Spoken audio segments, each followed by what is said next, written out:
大家好，1分鐘美食同你分享有啲日本味道嘅洋葱團片。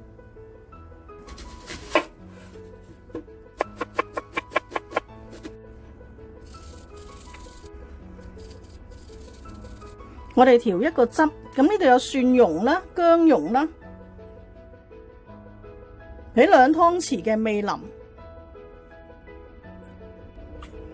，1湯匙水，1茶匙嘅生抽，1/4茶匙嘅鹽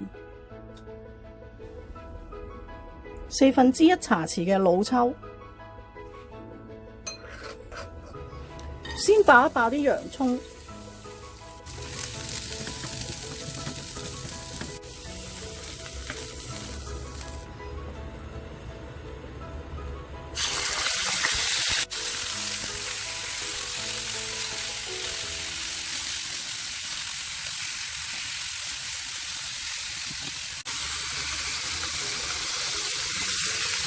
煎到啲豚肉差唔多熟嘅時候，我哋俾埋啲汁落去，俾埋啲洋葱。